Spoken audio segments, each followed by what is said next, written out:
Jehovah. Jehovah Witness. የእነሱን አርጊውመንት ነው ያስከው።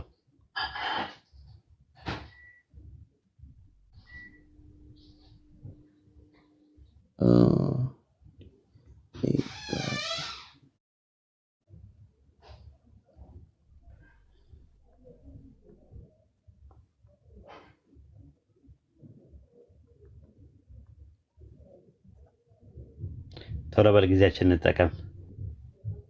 እሺ እንዴ ምን ግራ የገባን ነገር ላግዝ። እሺ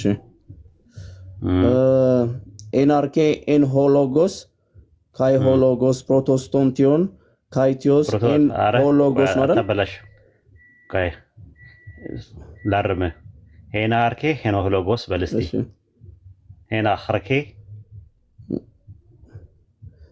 ኤንአርኬ ኤን ሆሎጎስ አርኬት በላ አርኬ በልስቲ አርኬ በልስቲ ሲኤች አይነበብም። አርኬ ነው የሚባለው። አርኬ ኻ ነው እንጂ ካ አይደለም። ሲ አይነበብም። አርኬ በለው። ሲ አይነበብም። አርኬ በለው እየነገርኩ። ኤና አርኬ ኤና ሆሎጎስ ሄኖ ሆሎጎስ። እሺ ካይ ሆሎጎስ ኤን ፕሮስቶንቲዮን ይላል። ኤን ካይቲዮስ ኤን ሆሎጎስ እሱ ትክክል ነው። ሶስተኛው እንትን ሶስት አንጓ ነው ያለው። ሶስት አንጓ ነው ያለው። በሶስቱም አንጓ ውስጥ ካይ በሚል ሁለት ካይ ዌብሳይቱን ያነበብኩበት ዌብሳይት ጀሆቫ ዊትነስ ነው የሚለው። አዎ እነሱ ነው እንትን ኢንተርሊኒየር አይደል ያስከው? ኢንተርሊኒየር አይደል ያስከው? ምንድነው ኢንተርሊኒየር? የጀሆቫ ዊትነሶቹ ግሪክ ኢንተርሊኒየር ይባላል። እሱ ያስከው ኢንተርፕሬቴሽን ኢንተርሊኒየር ነው ያስከው። የነሱ ኒው ወርልድ ትራንስሌሽን አይደል ያስከው? በቃ ወይ ቻትጂፒቲ ላይ ነው አይደለም? ኒው ወርልድ ትራንስሌሽን ነው ያስከው?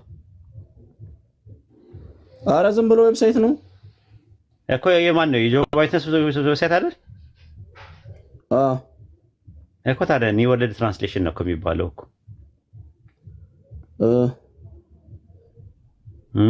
ትለኛለህ። ምንድን ነው የምትፈጽመው? ዲስፕሌይ ማድረግ ይቻላል? ትችላለህ። አረ በጣም ጀዝብ ያለው ዛሬ ምንድን ነው? ቡና ጠጣ እስቲ ልጋብዝ በኔ ወጪ። አንተ መክፈት አችልም። እሺ ካይ ሀቢቢ እንትን ፎሎወርስ ትንሽ ስለሆነ ወይ ሀሰኑ ክፈትለታ ግሪክኛውን። ምንድን ነው የፈለገው? ፖይንትን እኮ ይኸውልህ፣ ኤ የሚባል ነገር የለም። የዋ ምስክሮቹ ናቸው የተረጎሙት።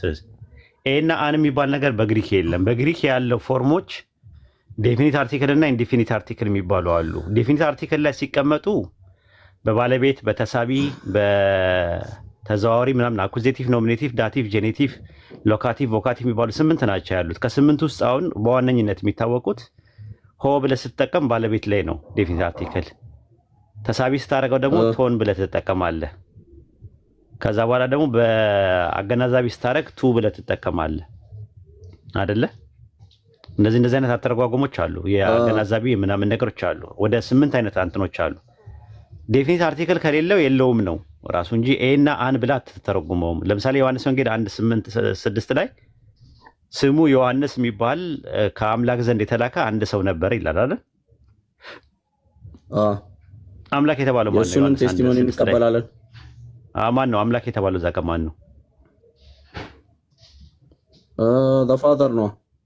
ዘፋዘር ነው። እዛ ጋር ዴፊኒት አርቲክል አለ ወይስ የለውም? እዛ ላይ ግሪክ ነው። ሁሉም ጋር ዴፊኒት አለ። ኦልድ ቴስትመንት ላይም እንደዛ ነው። ዮሐንስ ወንጌል 1:6 ላይ ዴፊኒት አርቲክል አለ ወይ? ግሪኩ አለው የለውም? የለውም። ራሱ ማለት የለውም። ዴፊኒት አርቲክል ሁለተኛ ቆሮንቶስ 4:4 ላይ ሰይጣን የዚህ ዓለም አምላክ ተብሏል አይደል? ዴፊኒት አርቲክል አለ ወይስ የለውም? እንትን እኮ ነው ፓወር አይደል የሚያሳየው? የለውም አለው እንጂ ሆሎጎስ ነው ሆቴዎስ ነው የሚለው። ሁለተኛ ቆሮንቶስ 4:4 ላይ ሰይጣን አምላክ የተባለበት ላይ ዴፊኒት አርቲክል አለው። አሁን የዋ ምስክሮች ስህተት እንድታውቀው ነው። የዋ ምስክሮች አተረጓጎማቸው ዴፊኒት አርቲክል ያለው በአጠቃላይ ለአብ፣ ዴፊኒት አርቲክል የሌለው ደግሞ ለፍጡራን ብለው ሁለት የከፈሉት፣ ግን አያስኬዳቸውም ራሱ ማለት ነው። ፊልጵስዩስ 3:17 ላይም ሆዳቸው አምላካቸው ነው ሲል ሆድ አምላክ ለተባለበት ቴዎስ ለሚለው ቃል የገባው ዴፊኒት አርቲክል አለ። ሆቴዎስ ነው። እንደዛ ከሆነ ሰከንድ ጋድ ብዙ አለ ማለት ነው። በሰከንድ ጋድ ምናምን ነገር የሚባል ነገር የለም። አሁን በእነሱ አምላክ ማለት ሁለት አምላክ ማለት ብዙ አይነት ትርጉም ነው ያለው። ሁለት አይደል? ኦንቶሎጂካል ተርም አለ፣ ፈንክሽናል ተርም አለ አይደል? አምላክ ኦንቶሎጂካል ተርም ለአብ ብቻ ነው የሚጠቀምበት አይደል? ለያህዌ ብቻ ነው የሚጠቀምበት። ኦንቶስ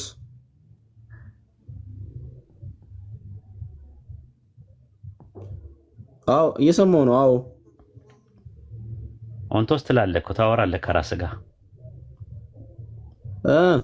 እሺ ዲያሎግ እያደረክ ሞኖሎግ ታደርጋለህ። እያሰብኩ ነበር የሆነ ጊዜ ኦንቶሎጂካል ልዩነት ያላቸው ማር ለሚሉት ትሪኒቲውን ሲያስረዱ አይደለም፣ እንደዛ አይደለም ያልኩህ። ሶስት ልገመልህ አይደለም። ትሪኒቲያኖች ሲያስረዱ ኦንቶሎጂካል የሆነ ከፍ ዝቅነት የላቸውም እና ነገር ይለዋል። እሱ ሰቦርዲኔሽን ላይ ነው። እኔ ስለ ሰቦርዲኔሽን አላወራሁም። በኦንቶሎጂካል ሰቦርዲኔሽን እና ፈንክሽናል ሰቦርዲኔሽን የሚባል ነገር አለ አይደል? እሱ ሌላ ነው። ፈንክሽናል ግብር አይደል?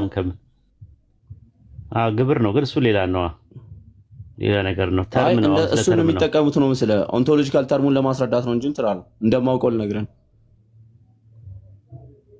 እሺ በቃ ችግር የለውም። በቃ አባሮሽ እየተጫወትኩኝ ነው፣ አኩኩሉ እየተጫወትኩኝ ነው። አልነጋም፣ ነግቷል። አይደለም ያልከኝ እኮ እያነበብኩት ስለሆነ ነው። የተለያየ ቦታ ነው የምትገባው። በቃ ተከትዬ ዝም ብዬ እንትን እያልኩ ነው። አሰልቺ ነው የሚሆነው ለአዳማጭም ለእኛም አሰልቺ እንዳይሆን አንድ ቦታ ላይ አታተኩረ እኮ አገኘሁት እኮ ጆሆቦች ናቸው እንደዛ የሚፈስሩት እና እኮ ኦንቶሎጂካል ሰቦርዲኔሽን እና ብለህ ኦንቶሎጂካል እና ፈንክሽናል ሰቦርዲኔሽን ብለህ ሌላ ቦታ ላይ ገባ።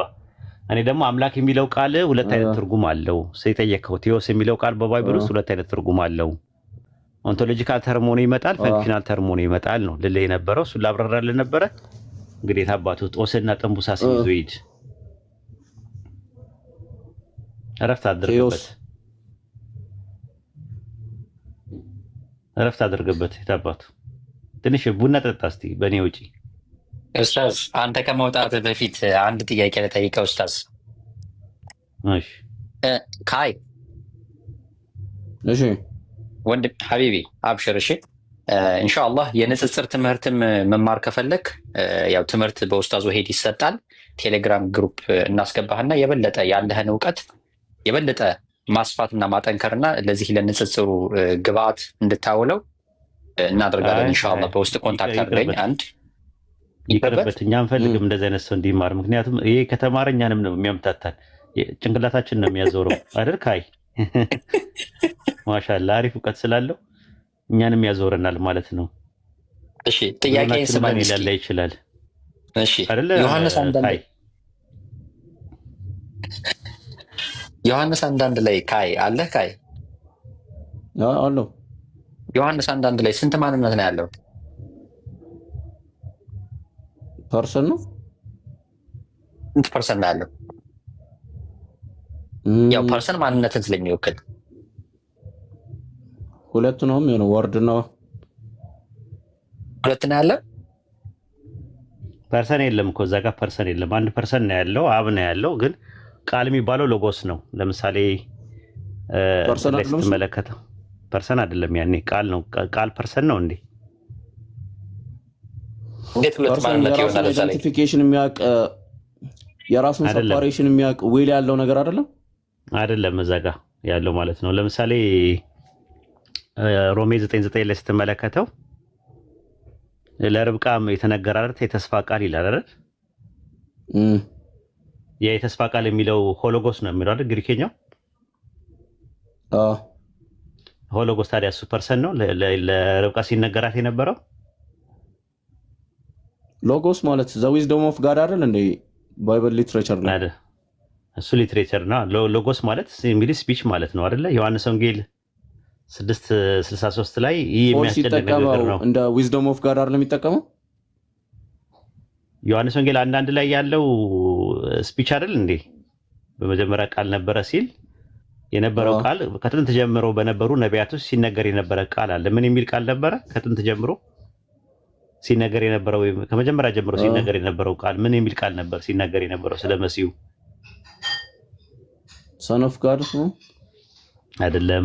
ከመጀመሪያ ከጥንት ጀምሮ ለነቢያት ሲነገረው እንትን ላይ ሉቃስ 1:7 ላይ እግዚአብሔር ከጥንት ጀምሮ በነበሩ በነቢያቱ አፍ ተናግሮት የነበረውን ቃል በዳዊት ቤት የመዳን ቀንድ አብቅሏልና ይላል። ሲነገር የነበረው ቃል ምን የሚል ቃል ነበረ?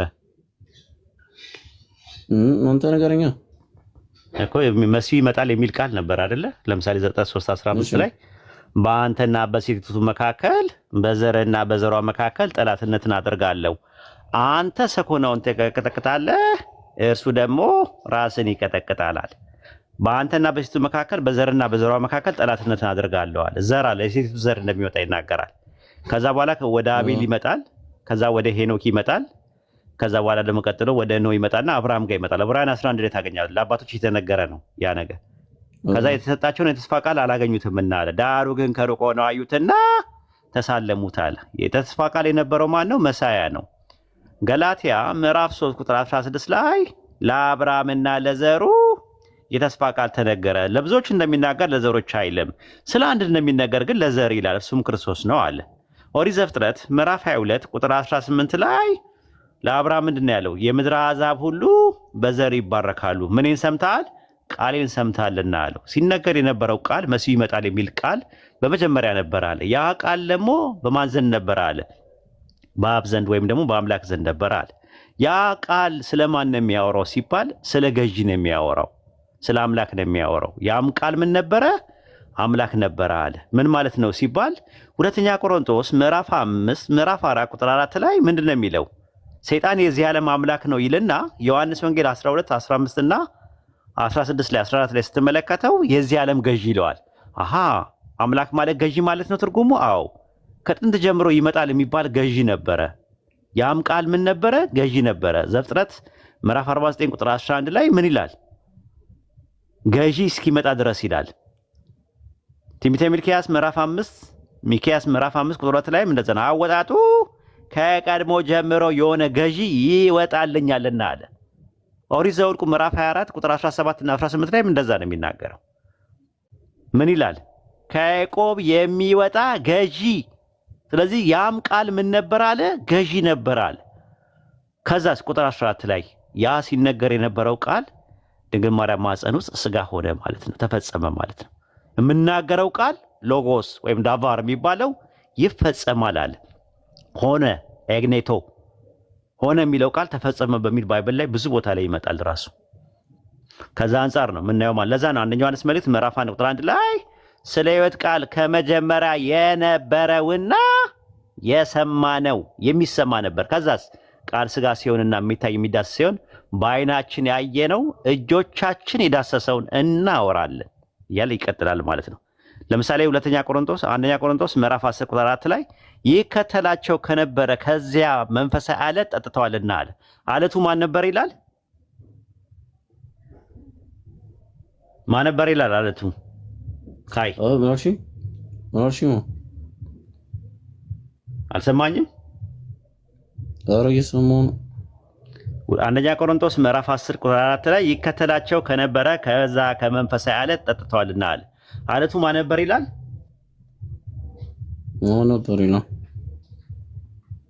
ተኝታል ማለት ነው አንተ ልጅ። አለቱ ማን ነበር ይላል?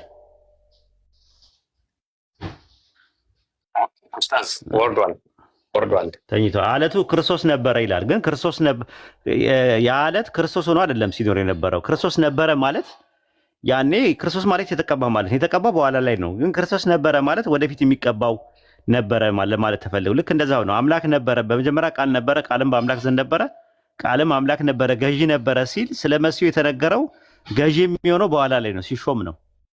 ነገር ግን ነበረ የሚለው ቃል ይሄን ነው ግሪከኛ የሚጠቀመው፣ ተመሳሳይ ነው። አንደኛ ቆሮንቶስ ምዕራፍ 10 ቁጥር 4 እና ዮሐንስ ወንጌል 1 ላይ የሚጠቀመው ተመሳሳይ ነው ማለት ነው። ከዛ በኋላ ቁጥር 3 ላይ ሁሉ በእርሱ ሆነ ይላል። ሁሉ በእርሱ ሆነ ይላል። አንደኛ ቆሮንቶስ 8:4 ላይ ነገር ሁሉ በእርሱ በኩል የሆነ አንድ ጌታ ኢየሱስ አለን ይላል። ሁለተኛ ቆሮንቶስ 5:17 ላይ ማንም ቢሆን በክርስቶስ አዲስ ፍጥረት ነው፣ አሮጌው ነገር አልፏል፣ ሁሉ አዲስ ሆኗል አለ። ስለዚህ ሁሉ በእርሱ ሆነ አለ። በእርሱ ምን ሆነ ሲባል ሁሉ ነገር አዲስ ሆነ ነው። ግን ሁሉ የሚለው ቃል አንጻራዊ ነው፣ ፍጹማዊ አይደለም። ልክ ወደ አፍ የሚገባ ሁሉ ወደ ዳር ይወጣል ሲባል የሆነ ሰውነት የሚሆነ ነገር አለ፣ ሁሉ ነገር አይደለም። ሉቃስ 2:1 ላይም እንደዛ ነው። በአውግስጦስ ቄሳር ዘመን ዓለም ሁሉ እንዲጻፍ ይላል። ግን ዓለም ሁሉ ነው የጻፈው አይደለም። ሁሉ የሚለው ቃል አንጻራዊ ቃል ነው፣ ፍጹማዊ አይደለም። እና ከዛ አንጻር ማየት እንችላለን። ዱም ወጥቷል። ዮሐንስ 1:1 ስላወራው ደስ ብሎኝ ነው የገባሁት። ሰላም አለይኩም ወራህመቱላሂ ወበረካቱ። ወአለይኩም ሰላም ወራህመቱላሂ ወበረካቱ። አልቤን ሁላችሁ ሙስሊሞች ሰላም ነው። እንኳን ተመለስክልን። እንዴት ነህ? ሰላም እንላለን አልሐምዱሊላህ። ለወጣ ስንመጣ ደግሞ ማለት ሰምቼ ኡስታዛችን ኡስታዝን ብቻ ነው፣ ሌሎቻችሁ በኋላ ሰላም እላችኋለሁ። ሰላም ልበለው ብዬ እንደኔ ወንክ ቁጭ በላ ተነሳሽ። ኡስታዝ ጀማል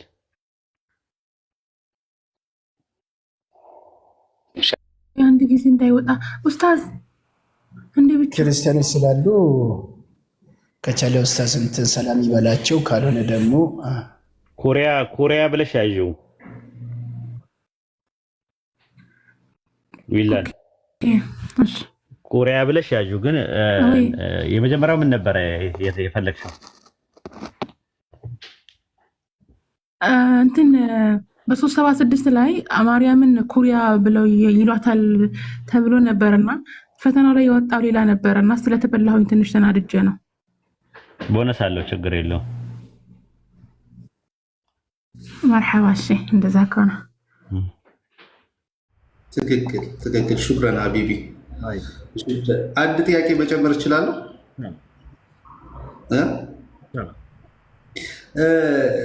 ብዥታ ስለፈጠረብኝ ነው። ይሄ እኔ ስለተበሩክ ወይንም ይሄ ምንድን ነው አሁን ሸፋ ነቢያችን ሰለላሁ ዐለይሂ ወሰለም የቂያም ቀን ሸፋ ይሆናሉ ይላል።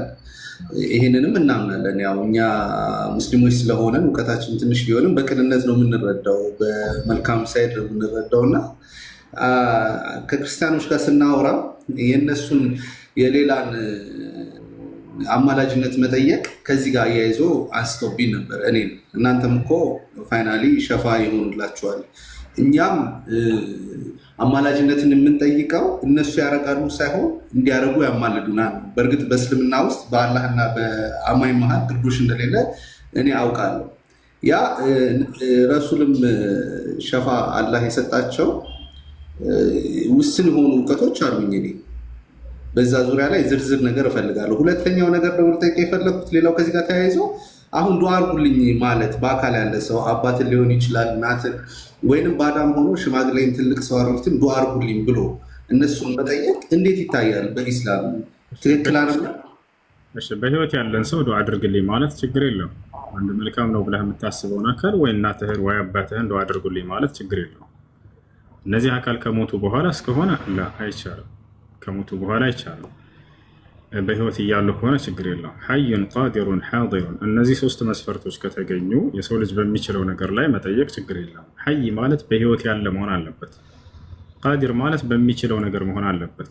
በሚችለው ነገር ዱዓ ማድረግ ይችላል ወይ? አዎ ይችላል። በማይችለው ነገር ብንጠይቀው ሲያን ሰው አይቻልም። ለምሳሌ ልጅን ስጠኝ ባክሾች፣ እንዳው ልጅ አጥቼ ነው ይቻላል? ይሄ ላ የቅዲሩ ዓለይህ ኢለላህ ሱብሓነሁ ወተዓላ፣ ከአላህ በስተቀር ሌላ ማንም አይችልበትም። ዱዓ ማድረግስ ይችላል ወይ? አዎ ይችላል፣ ችግር የለውም። ሁለተኛ ይሄ ነው ቃዲር። ሓዲሩን ሶስተኛ መስፈርት ምንድነው? ያ አካል ከአንተ ጋር እዛው የተገኘ መሆን አለበት። ወይ ዛሬ ላይ ስልክ አለ አልሐምዱሊላህ፣ በስልክ ደውለህ ዱዓ አድርጉልኝ ማለት ትችላለህ። ነገር ግን ይህ አካል የማታገኘው ከሆነ በሌለበት አካባቢ ብቻ ሜዳ ላይ ቆመህ እንዳው ሰዎች ዱዓ አድርጉልኝ ብለህ ልክ እንደሚሰማህ አድርገህ የማይሰማን አካል መጣራት ይሄ ስህተት ነው። እንዳጠቃላይ በህይወት ያለ ሰው አባትና እናትህን በአካል ሄደህ ዱዓ አድርጉልኝ ማለቱ ችግር የለውም። መልካም ነው ብለህ የምታስበውንም ሰው በህይወት እስካለ ድረስ ሄደህ ዱዓ አድርጉልኝ ብትለው ችግር የለውም። ለዚህ ማስረጃ አላህ ሱብሓነሁ ወተዓላ በቁርአን ላይ ይናገራል። ወለው አነሁም ظለሙ አንፉሰሁም ጃኡከ ፈስተግፈሩላህ ወስተግፈረ ለሁም ረሱል ለወጀዱላህ ተዋበን ረሒማ ይላል። ነቢ ሰለላሁ ዐለይሂ ወሰለም በህይወት እያሉ ምን አላቸው አላህ ሱብሓነሁ ወተዓላ?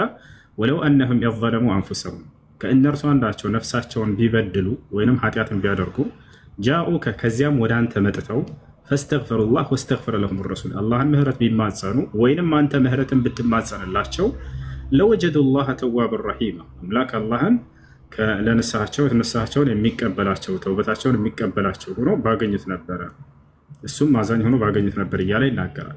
ስለዚህ በህይወት እስካሉ ድረስ ነቢ ሰለላሁ ዐለይሂ ወሰለም ሆኖ ማናቸውንም ሰዎች ሂደህ ዱዓ አድርግልኝ እስትግፋር አድርግልኝ ብሎ መጠየቁ ችግር የለው። አላህ ምህረት እንዲያደርግልኝ ለኃጢአቴን ነው ዱዓ አድርግልኝ፣ አላህ ጸጋ እንዲሰጠኝ ዱዓ አድርግልኝ፣ ችግር የለው። ነገር ግን ቢሽሩጥ الشرط الأول أن يكون حيا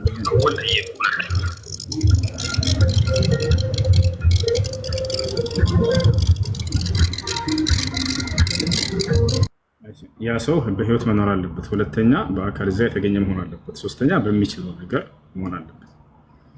ሌላኛው ስለ ሽፋዓ ነው። ሽፋዓ ብሎ ማለት በአማርኛ ምልጃ ማለት ነው። ምልጃ በእስልምና አለ ወይ? አዎ አለ። ነገር ግን ምልጃ የሚሆነው መቼ ነው ከተባለ በእስልምና አስተምህሮ የትንሣኤ ቀን ነው። አንደኛ ይህን ያዙ። መቼ ነው የሚሆነው? የትንሣኤ ቀን ነው። ሁለተኛ ምልጃ ከሰዎች የሚጠየቅ ነገር አይደለም። አንድን ነቢይ ጠርተህ ወይም አንድን ጻድቅ የምትለውን ስጠርተህ አማልደኝ ማለት አይቻልም። መልአክንም ሆነ ማንንም አካል ያ በማን እጅ ነው? በአላህ ስብሐነሁ ወተዓላ እጅ ነው። ያን ምልጃ ታዲያ እንዴት ነው? ዐንሁ ነቢይ ሰለላሁ ዐለይሂ ወሰለም ፈቃለ ያ ረሱለላህ መን አስዐዱ ናሲ ቢሸፋዓቲከ የውመል ቂያማ ፈቃለ ለሁ ነቢዩ ሰለላሁ ዐለይሂ ወሰለም መን ቃለ ላ ኢላሃ ኢለላህ ኻሊሰን ሚን ቀልቢህ።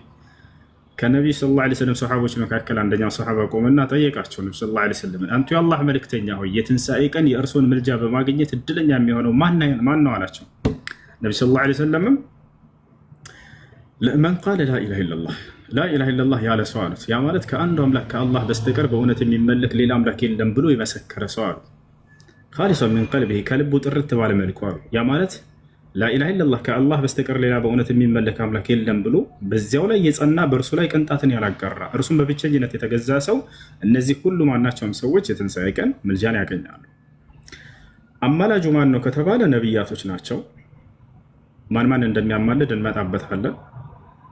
አማላጅ አለ፣ ምልጃ ተቀባይ አለ፣ አምላክ አላህ ሱብሓነሁ ወተዓላ የሚማለድለት አካል አለ፣ ያ ኃጢአተኛ ሰው። ያ ስራው በጥቅሉ ምን ይባላል? ምልጃ ይባላል። ነቢያቶች ወይም ጻድቃኖች ስለ ኃጢአተኛ ሰው ከአምላክ ፊት ቆመው አምላካችን አላህ ሆይ ይህን ሰው ኃጢአቱን ምህረት አድርግለት ብለው የሚጠይቁት እርሱ ምልጃ ይባላል። ልብ በሉ፣ ምልጃ ተቀባዩ አምላክ አላህ ሱብሓነሁ ወተዓላ፣ አማላጆቹ እነዚህ ጻድቃን ነቢያቶች፣ የሚማለድለት አካል ኃጢአተኛው፣ ያ ሙሉ ስራው ነቢያቶች ከአምላክ ዘንድ የሚያደርጉት የማስታረቁ ስራ እርሱ ምን ይባላል? ምልጃ ይባላል። ይህ የሚሆነው መቼ ነው ከተባለ የትንሣኤ ቀን ነው። ምልጃዎች 5 አይነት ናቸው። ነገ የትንሣኤ ቀን የሚደረገው ምልጃ አሁን ልዩነቱ ምንድን ነው ከእነሱ ጋር መሰለህ? ቅድም እኛም እኮ እንደዚህ ነው ምናምን ብሎ እንትን ሊል የፈለገው ነገር እነሱ እዚሁ በምድር ላይ እያሉ ይጠይቋቸዋል። ቅዱስ ገብርኤል አማልደኝ፣ ማርያም አማልጅኝ፣ ኢየሱስ አማልደን እያሉ ይጠይቃሉ። እኛ እንደዚ አይነት ብሎ ሂሳብ የለም። ማንንም አካል ፍጥረታትን አማልደኝ ብለን ዛሬ አንጠይቃቸው። ገብታችኋል? ነገር ግን ምልጃ ሊገኝበት የሚችለውን መስፈርት አስቀምጠውልን ሂደዋል ነቢ ሰለላሁ ዐለይሂ ወሰለም። አንዱን አምላክ በብቸኝነት ተገዝታችሁ በእርሱ ላይ ቅንጣትን እስካላጋራቸው ድረስ ነገ የትንሣኤ ቀን ምልጃ ታገኛላችሁ ብለው ቃል በቃል ተናግረዋል። በዚያ መንገድ ላይ ይሄዳል ሙስሊም። አንዱን አምላክ በብቸኝነት እየተገዛ ይሄዳል፣ በእርሱ ላይ ቅንጣትን ሳያጋራ ነገ የትንሣኤ ቀን ያንን የነቢያት ምልጃ ያገኛል።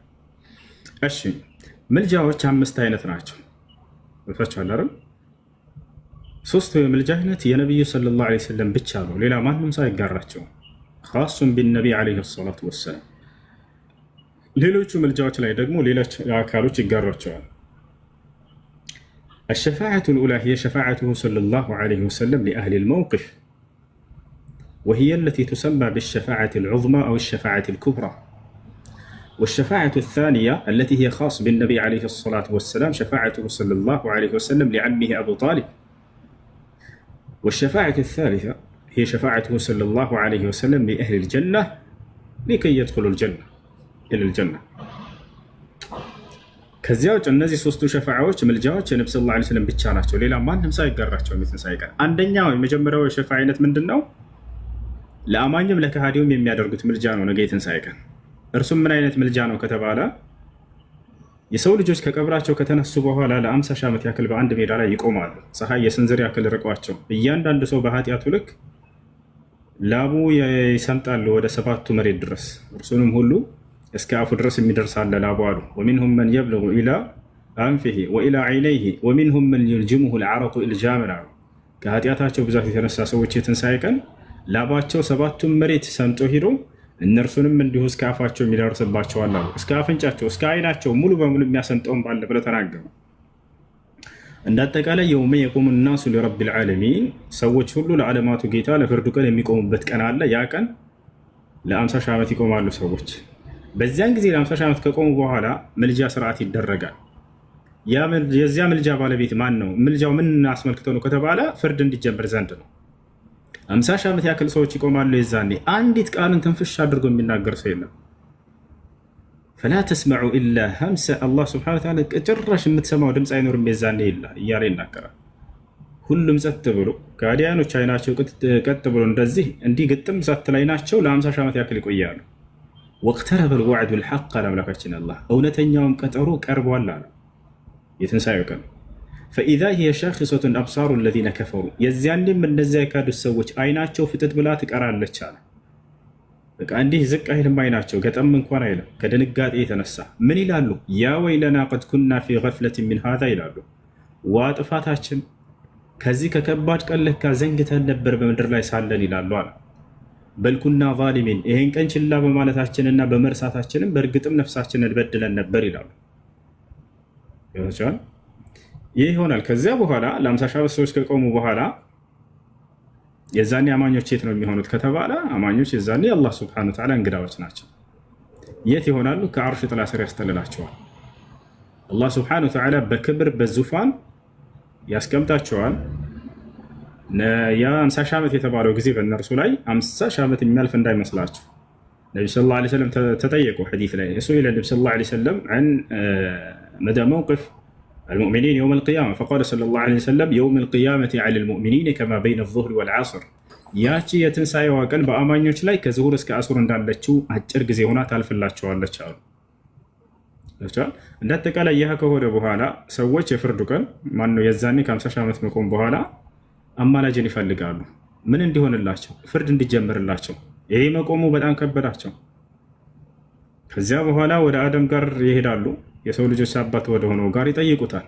ያ አደም አንተ አቡል በሸር ኸለቀከ አላሁ ቢየዲህ ወነፈኸ ፊከ ምን ሩሒ ወአስጀደ ለከ ልመላኢካ ወአድኸለከ ልጀና አላ ተራ ማ ነሕኑ ፊህ አላ ተራ ማ ቀድ በለገና እሽፋዕ ለና ኢላ ረቢክ ይሉታል።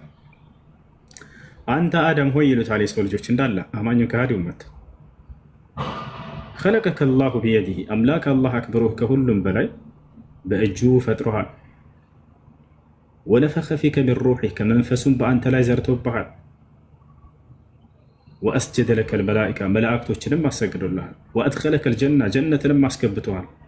አላ ተራ ማ ነሕኑ ፊህ ይህን ሁሉ ደረጃውን ይገልጹና እንዲያማለድላቸው ነው እየጠየቁት ያሉት። ይህ ሁሉ ደረጃ አለህና ከአምላክ ዘንድ ተሰጥተዋልና አላ ተራ ማ ነሕኑ ፊህ ያለንበትን ጭንቅና መከራ አታይም? አላ ተራ ማ ቀድ በለገና የደረሰብንን ጭንቅ አታይም? ምን ይሉታል? እሽፋዕ ለና ኢላ ረቢክ ወደ ጌታ ሂድና ማልድልን ፍርድ አስጀምርልን ይሉታል። አደም ምን ይላል ታዲያ? እነ ረቢ ቀድ ገضበ ልየውመ ገضበን ለም የግضብ ቀብለሁ ሚስለህ ወለን የግضበ ባዕደሁ ሚስለህ ወኢኒ ቀድ ኑሂቱ ዐን አክሊ ትልከ ሸጀረቲ ፈአከልቱ ነፍሲ ነፍሲ ነፍሲ ኢዝሀቡ ኢላ ገይሪ ፈየቁሉነ ለሁ ኢላ መን ነዝሀብ ፈየቁል ኢዝሀቡ ኢላ ኑሕ ፈየዝሀቡነ ኢላ ኑሕ። እነሆ ዛሬ ጌታዬ ከባድ ቁጣን ተቆጥቷል ይላል አደም። ከዚህ በፊት ተቆጥቶት የማያውቀውን ወደፊትም ሊቆጣው የማይችለውን ከባድ ቁጣን የተቆጣው። እኔ ደግሞ እንደምታውቁት ያችን የዛፍ ፍሬ እንዳትበላ ተብዬ በልቻለሁኝ። ምንም እንኳን አላህ ቢምርለት ተምሮለታል አይደለ? ነገር ግን በዚያ ምክንያት ከአምላክ ፊት ቁሜ ለማማለድ አፍራለሁኝ ይላል። ኢዝሀቡ ኢላ ገይሪ ይላቸዋል። ከእኔ ውጭ ሌላ አማላጅን ፈልጉ ሂዱ ይላቸዋል። ኢላ መን ነዝሀብ ይሉታል ሰዎች። ወደ ማንን ሄድ? እሺ ማንን ትጠቁመናለህ? ኢዝሀቡ ኢላ ኑሕ ወደ ኑሕ ጋር ሂዱ እርሱ ከኔ የተሻለ ነው ይላቸዋል። ፈየዝሀቡነ ኢላ ኑሕ አሉ ነቢ ሰለላሁ ዐለይሂ ወሰለም። ሰዎች ሁሉ እንዳለ ወደ ኑሕ ጋር ይመጣሉ። ኑሕን የሚጠይቁታል፣ እንደዛው ብሎ ይመለስላቸዋል። የእርሱ ምክንያት ደግሞ ምን ነበር? ላማልድላችሁ አልችልም ያለበት ባጭሩ ወኢኒ ቀድ ደዐውቱ ዐላ ቀውሚ ይላቸዋል። እኔ በህዝቦቼ ላይ ጸሎት አድርጌባቸው ዱዓ አድርጌባቸው እንዳለ አላህ ሱብሓነሁ ወተዓላ በማዕበል አጥፍቷቸዋል። አያችሁ፣ ይሄ ኃጢአቱ ነው ወይ? ላ ኃጢአት አልነበረም። ኃጢአት አልነበረም፣ ሐቅ አለው። አላህ ሱብሓነሁ ወተዓላ ዱዓውን ተቀብሎታል። ያን እንኳን መታገስ ነበረብኝ። ዛሬ ከጌታ በፊት ቁሜ ላማለድላችሁ አልችልም፣ ሌላ ሰው ፈልጉ ይላቸዋል። ኢላ መን ነዝሀብ ይሉታል። እሱን ወደ ማንን ሄድ? ወደ ኢብራሂም ጋር ሄዱ ይላቸዋል። ኢብራሂም ጋር ሰዎች ይመጣሉ። አሁንም ኢብራሂም ምክንያቱን ይናገርና ላማልድላቸው አልችልም ይላቸዋል። ወዴት እንድሉታል? ወደ ሙሳ ጋር ሄዱ ይላቸዋል። ሰዎች ወደ ሙሳ ጋር ይመጣሉ። ሙሳንም ይጠይቁታል። እርሱም ምን ያልችልም ሌላ አማላጅ ፈልጉ ይላቸዋል። ወደ ማን ልሂድ? ወደ ዒሳ ወደ መሲሁ ጋር ሄዱ ይላቸዋል። ሰዎች ሁሉ እንዳለ ወደ መሲሁ ይመጣሉ አሉ ነብዩ ሰለላሁ ዐለይሂ ወሰለም። መሲሁን ይመጣሉ፣ ይጠይቁታል። መሲሁን ይጠይቁታል። ምን ይሉታል? የሚገልጹበትን ተመልከቱ።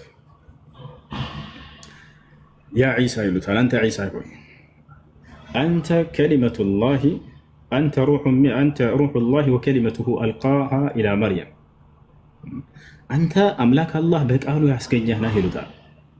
ክብራቸውን እየገለጹ ነው ነቢያቶችን የሚጠይቋቸው። የዛኔ የሰው ልጆች አደምን ያሉትን ሰምታችኋላ። ኢብራሂምን ምን ነበር የሚሉት? አንተ ከሊሉላህ፣ አንተ የአላህ ቅርብ ወዳጅ ተደርገህ ተመርጠሃል ይሉታል።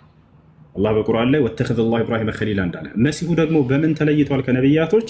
አምላክ አላህ ስብሐነሁ ወተዓላ እንደ ማንኛውም ሰው በወንድ ልጅ ዘር ፈሳሽ ሳይሆን የፈጠረው በቃሉና በመንፈሱ ነው ያስገኘው። አንተ በአላህ ቃል የተገኘህ ነህ፣ በአላህ መንፈስ የተገኘህ ነህ አሉት። በዚህ መልኩ የተገኛለ ወይ ከተባለ አደም ብቻ ነው በዚህ መልኩ የተገኘው። አደምን አላህ በወንድ ዘር ፈሳሽ እንዲፈጠር አላደረገም። ከጭቃ ሰራውና በቃሉ ሰው ሁን አለው። ልክ እንዲሁ ደግሞ ከመንፈሱም ዘራበት ይላል ቁርአን። መሲሁንም ልክ እንዲሁ ወንድ ሳይገናኛት ማርያምን በቃሉ ሰው ሁን አለው። ልክ እንዲሁ ከመንፈሱ ዘራበት። ልክ አደምና ዒሳ የተፈጠሩት በአንድ መንገድ ነው የተፈጠሩበት። የተገኙበት ቁስ ቢለያይም መሲሁ ከሴት ልጅ ማህፀን ነው የተገኘው ከድንግል ማርያም፣ አደም ደግሞ ከአፈር ነው የተገኘው። ሁለቱም ግን በቃልና በመንፈስ በሚለው መንገድ አንድ ናቸው። ታቻለ። ከዚያ በኋላ ምን ሆነ? ዒሳን ይጠይቁታል። አንተ ከሊመቱላህ፣ አንተ በአላህ ቃል የተገኘህ ነህ፣ ወሩሑ ሚንሁ ከእርሱም በሆነ መንፈስ የተገኘህ ነህ። አላ ተራ ማ ነሕኑ ፊህ፣ ያለንበትን ጭንቅ አታይብን? አላ ተራ ማ ቀድ በለገና የደረሰብንን መከራ አታይም? እሽፈዕ ለና ኢላ ረቢክ ይሉታል። ወደ ጌታ ሂድና አማልድልን ይሉታል። ታዲያ የመሲሁ ምክንያት ምን የሚሆን ይመስላችኋል? መሲሁ ምክንያቱ ምን የሚሆን ይመስላችኋል? ምን ይላቸዋል ዒሳ? ኢነ ረቢ ቀድ ገዲበ ልየውመ ገደበን ለም የግደብ ቀብለሁ ሚስለሁ ወለን የግደበ ባዕደሁ ሚስለሁ ይላቸዋል። ጌታዬ ዛሬ ከባድ ቁጣን የተቆጣው፣ ከዚህ በፊት እንዲህ አይነትን ቁጣ ተቆጥቶ አያውቅም፣ ወደፊትም እንዲህ አይነትን ቁጣ ይቆጣም ይላቸዋል። ወኢኒ ቀድ ዑቢድቱ ሚን ዱኒላህ ይላል። ይሄ ነው ምክንያቱ። እኔ ደግሞ በምድር ላይ ስመለክ ነበር ይላቸዋል። እኔ በምድር ላይ እንደ አምላክ ተደርጌ ስመለክ ነበር። ኢዝሀቡ ኢላ ገይሪ ነፍሲ ነፍሲ ነፍሲ ይላቸዋል። ዛሬ ስለ ነፍሴ ነው የማስበው፣ ስለ እናንተ አይደለም። ኢዝሀቡ ኢላ ገይሪ፣ ከኔ ውጭ ሌላ አማራጅን ፈልጉ ይላቸዋል። ኢላ መን ነዝሀብ ይሉታል ሰዎች። ወደ ማን እንሂድ ይሉታል። ኢዝሀቡ ኢላ ሙሐመድን ሰለላሁ ዐለይሂ ወሰለም ይላቸዋል። ወደ ሙሐመድ ሰለላሁ ዐለይሂ ወሰለም ጋር ሂዱ ይላቸዋል። ከዚያ ነቢ ሰለላሁ ዐለይሂ ወሰለም ምን አሉ? ፈየእቱነኒ አሉ። የዛኔም ትውልድ ሁሉ ወደ እኔ ይመጣል አሉ። አማኝም ከሃዲም ከአዳም ጀምሮ እስከ ዓለም ፍጻሜ ድረስ የተፈጠረ ሰው ሁሉ ከፊታቸው ይመጣል። ፈየቁሉነ ሊ፣ ለእኔም እንዲህ ይሉኛል አሉ። ያ ሙሐመድ፣ አንተ ሙሐመድ ሆይ አንተ ከሊሉላህ፣ አንተ አላህ ከሁሉም ፍጥረት በላይ የቅርብ ወዳጅ አድርጎ የያዘህ ነህ ይሏቸዋል። አላህ ከፈጠረው ፍጥረት ሁሉ ከመላእክም ከሰውም ከጅንም ከሁሉም በላይ አብልጦ የወደደው ነቢ ሰለላሁ ዐለይሂ ወሰለም ነው። ይህን ቃል በቃል ሐዲስም ላይ ተናግረዋል። እንዲሁ የትንሣኤ ቀንም ሰዎች ይናገራሉ። ይህ ነው የዒሳ ምክንያት ምን ነበር? ወኢኒ ቀድ ዑቢድቱ ሚን ዱኒላህ የሚለው ነው ስናገር ነበር። እኔ ከአምላክ ውጭ ስመለክ ነበር፣ አምላክ ተደርጌ ሲያመልኩ ነበር ሰዎች ብሎ ይናገራል። ይህ ነው። እሺ፣ ከዚያ በኋላ ምን ይሆናል? ሰዎች ይመጡና ነቢ ሰለላሁ ዐለይሂ ወሰለም ሲጠይቋቸው አንተ ከሊሉላህ ይሏቸዋል። አንተ አላህ የቅርብ ወዳጅ አድርጎ የያዘህ ነህ። ወኻተሙል አንቢያ፣ የነቢያትም ሁሉ መደምደሚያና መጨረሻ አድርጎሃል። እሽፋዕ ለና ኢላ ረቢክ፣ ወደ ጌታ ሂድና ማልደን ይሏቸዋል። አላ ተራ ማ ነሕኑ ፊህ፣ ያለንበትን ጭንቅ አታይም? አላ ተራ ማ ቀድ በለገና፣ የደረሰብንን መከራ አታይም ይሏቸዋል። ከዚያ ነቢ ሰለላሁ ዐለይሂ ወሰለም ምን አሉ? ፈአቁል፣ እኔ እምላለሁኝ አነ ለሃ አነ ለሃ አነ ለሃ፣ እኔ ለዚች ምልጃ አለሁኝ አብሽሩ፣ እኔ ለዚች ምልጃ አለሁኝ አብሽሩ፣ እኔ ለዚች ምልጃ አለሁኝ አብሽሩ ይላሉ 3 ጊዜ። ይህን ምልጃ ለአማኙም ለካሃዲም ነው የሚያደርጉት ነቢ ሰለላሁ ዐለይሂ ወሰለም። ምልጃውን ፍርድ እንዲጀምር ነው ከአምላክ ከአላህ ሱብሓነሁ ወተዓላ ዘንድ። ثم انطلق آتي الى تحت العرش واقع ساجدا لربي አሉ። ከዚያም እሄዳለሁኝ አሉ። ማንም ያልደፈረውን ቦታ እርሳቸው ይሄዳሉ።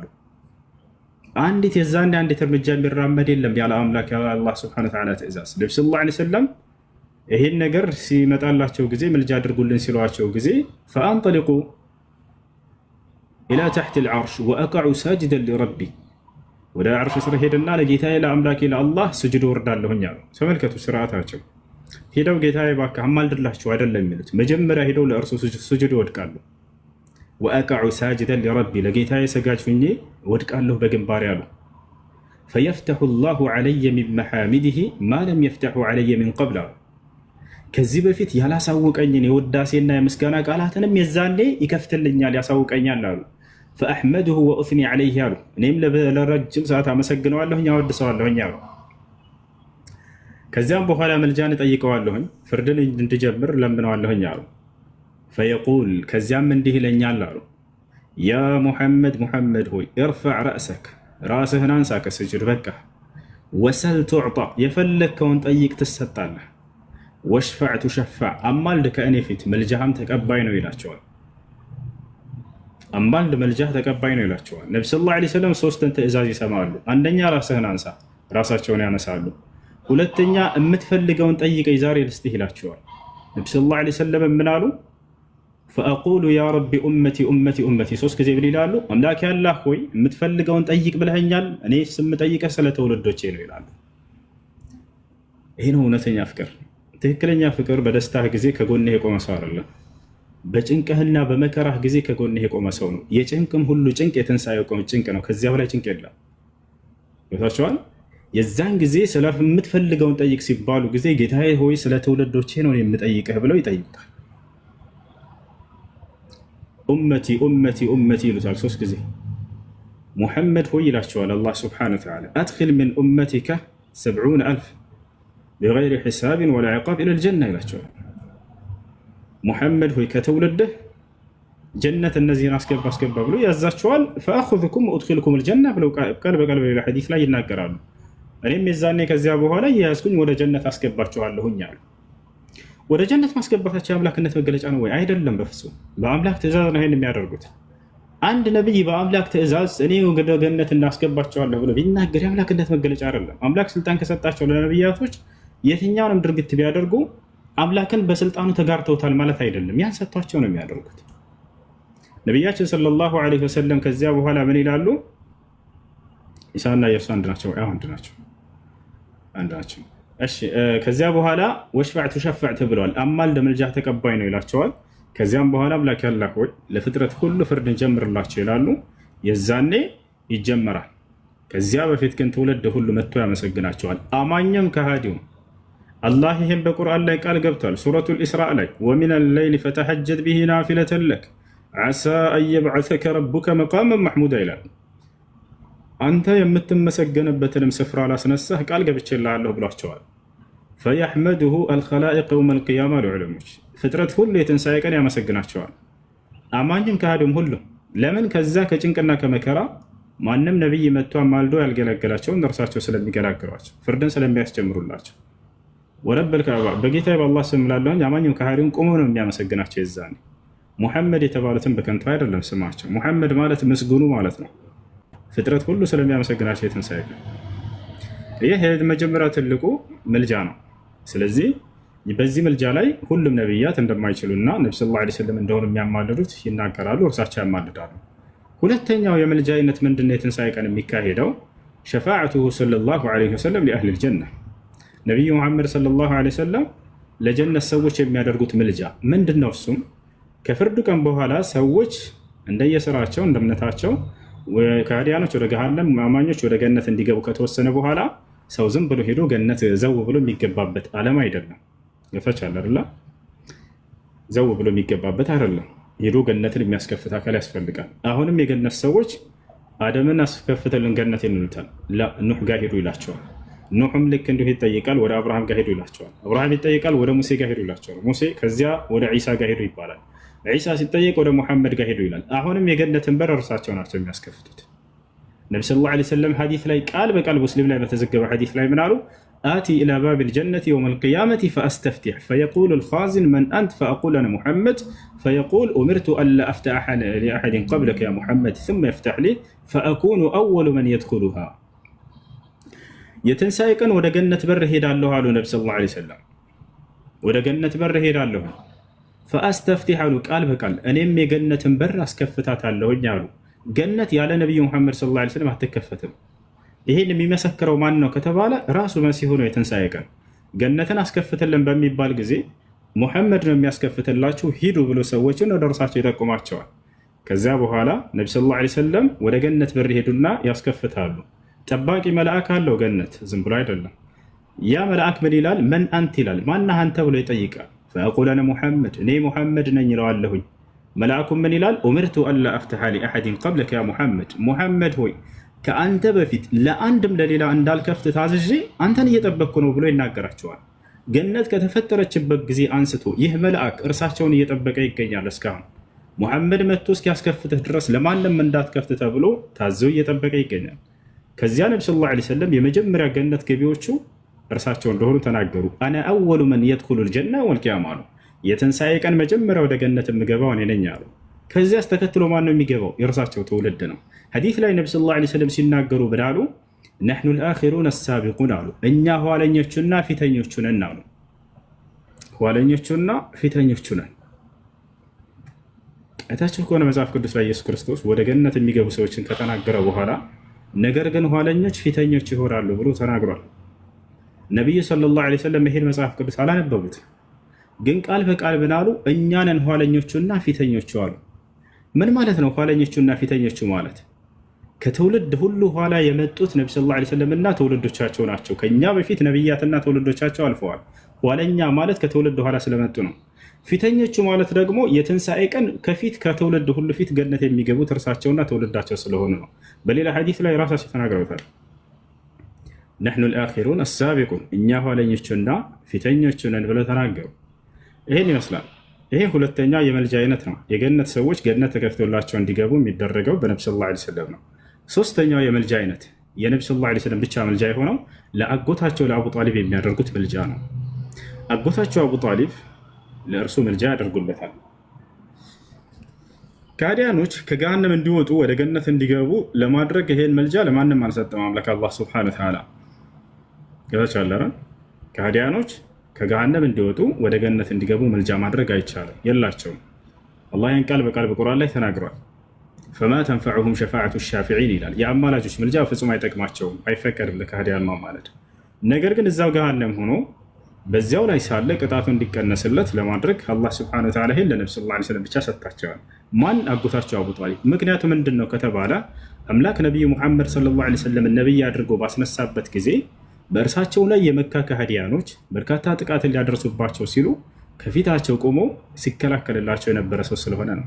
አምላክ አላህ ሱብሓነሁ ወተዓላ መልካም የሰራን በመልካም ይክሰዋልና ይህ ሰው ሲከላከልላቸው በነበረበት ምክንያት እዛው ጀሃነም ውስጥ ሆኖ ቅጣቱ እንዲቀነስለት ለነቢ ሰለላሁ ዐለይሂ ወሰለም የመልጃ ስርዓትን ሰጥቷቸዋል።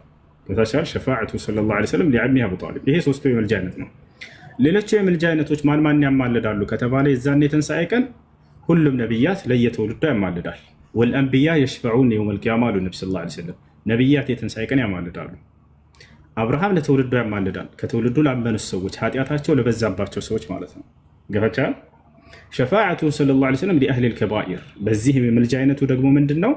አማኝ ሆኖ ነገር ግን ኃጢአቱ በጣም በዝቶበት ንስሐ ሳያደርግ የሞተ ሰው ይኖራል አይደለ?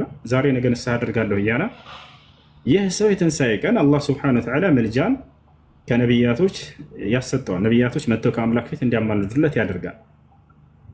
ገብታችኋል አይደል?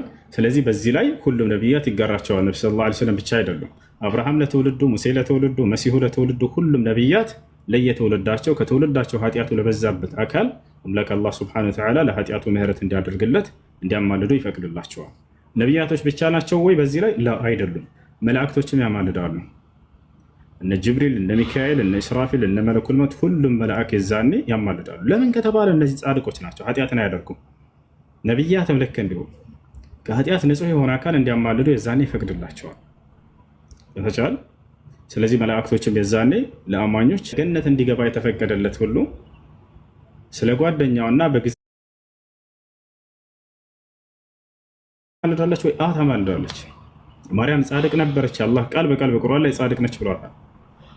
ማንኛውም አንቺ አማኝ የሆናችሁ ሁሉ ልክ እንደ ማንኛውም ሰው አብሮህ በምድር ላይ አምልኮ ሲሰራ የነበረ ነገር ግን ያ ሰውዬ በኃጢአቱ መብዛት ምክንያት ታግዶ ሊሆን ይችላል። ያንን እንድታማልድለት ይፈቅዳል። ስለዚህ መርየም ዓለይሃ ሰላም አላህ ሱብሓነሁ ወተዓላ ከመረጣት ከጻድቆች መካከል ነች። አላህ ቃል በቃል በቁርአን ላይ ስሟን ጠቅሶ ጻድቅ ነች አላት ማርያምን ነው። አላህ በቁርአን ላይ ሲናገር ወኡሙሁ ስዲቀቱን ይላል፣ እናቱ ጻድቅ ነበረች እያለ ይናገራል ስለ መሲሁ። መሲሁስ ጻድቅ ነው ወይ? አዎ ነብዩ ሰለላሁ ዐለይሂ ወሰለም ቃል በቃል መሲሁ ጻድቅ ነው ብለዋል። ፈአቁሉ ከማ ቃለ አልዓብዱ ሷሊህ አሉ፣ ጻድቁ የአላህ አገልጋይ መሲሁ እንዳለው እምላለሁ እያሉ ተናገሩ። እንዳጠቃላይ አማኞች ለአማኞች የዛኔ አንዱ ለሌላው እንዲያማልድ ይፈቅዳል። የዛኔ ወደ ገነት ግቡ ይባላሉ። አማኞች ሊገቡ ሲሉ ጊዜ አብረዋቸው በምድር ላይ ሲሰግዱና ሲጾሙ አምልኮ ሲሰሩ የነበሩ ጓደኞቻቸውን ያጧቸዋል። ጌታችን አላህ ወይ የት ናቸው እነዚያ ጓደኞቻችን ብለው ይጠይቃሉ። እነርሱማ በኃጢአታቸው መብዛት ምክንያት ታግደዋል ብሎ ይናገራቸዋል። የዛኔም እነዚህ ሰዎች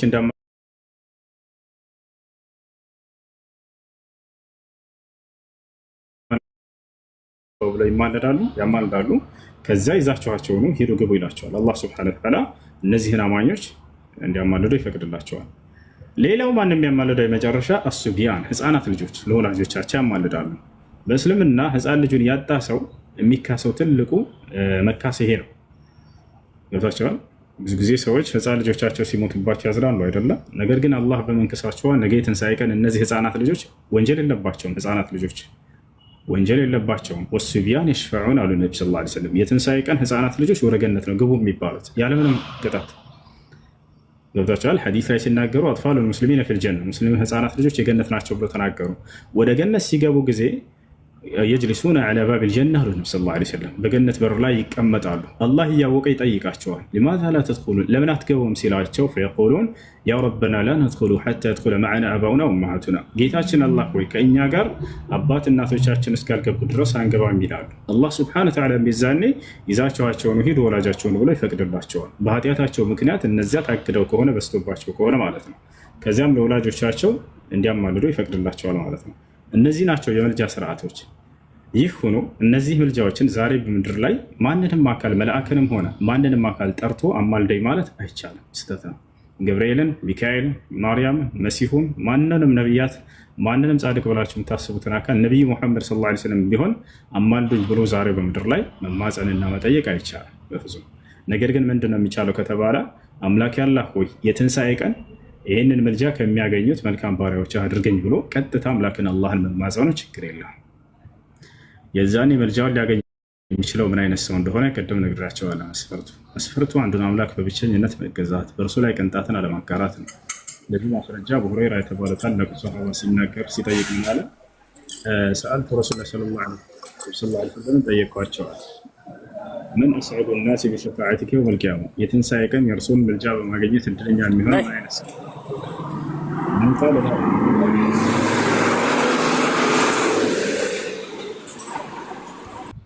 እሺ ይህ ነው ጥያቄ ያለ ገጠ ሰላም አለይኩም ወራህመቱላሂ ወበረካቱ። አለይኩም ሰላም። ኡስታዝ የኔ ጥያቄ ማለት ነው ፈትዋ ነው።